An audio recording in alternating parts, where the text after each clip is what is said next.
रूस और यूक्रेन के बीच छिड़ा युद्ध खत्म होने का नाम नहीं ले रहा है। इस युद्ध को 4 साल हो गए हैं।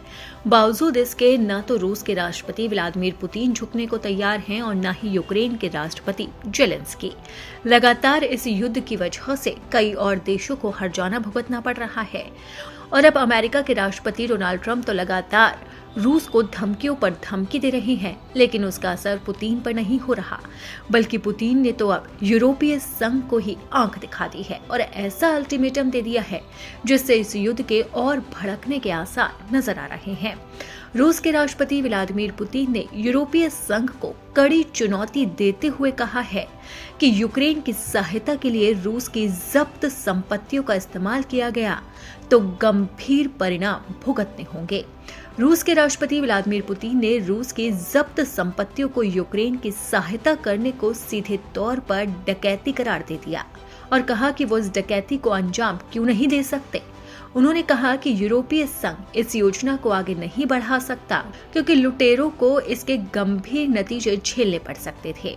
एक प्रेस कॉन्फ्रेंस के दौरान पुतिन ने चेतावनी दी कि अगर यूरोपीय संघ ने अपने यूक्रेन को वित्तीय पोषण के लिए जमे हुए रूसी परिसंपत्तियों का उपयोग करने की मंजूरी दे दी होती तो उसे गंभीर परिणाम भुगतने पड़ते, क्योंकि यूरोपीय संघ इस योजना को मंजूरी देने में विफल रहा था।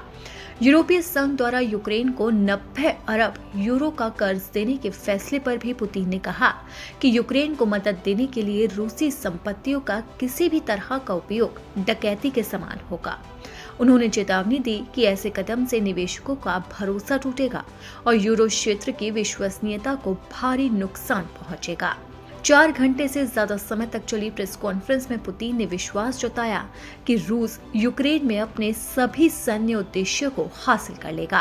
उन्होंने दावा किया कि रूसी सेना ने पूरे मोर्चे पर रणनीतिक बढ़त हासिल कर ली और यूक्रेन की सेना हर क्षेत्र में पीछे हट रही है।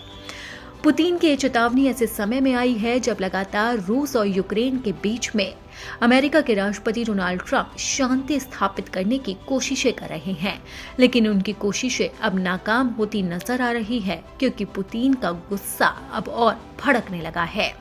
उन्होंने झुकने की बजाय अब सीधा यूरोपीय संघ को ही अपने निशाने पर ले लिया और कड़ी चुनौती दे दी है। तो अब देखना होगा कि पुतिन के इस अल्टीमेटम के बाद यूरोपीय संघ की तरफ से क्या जवाब सामने आता है।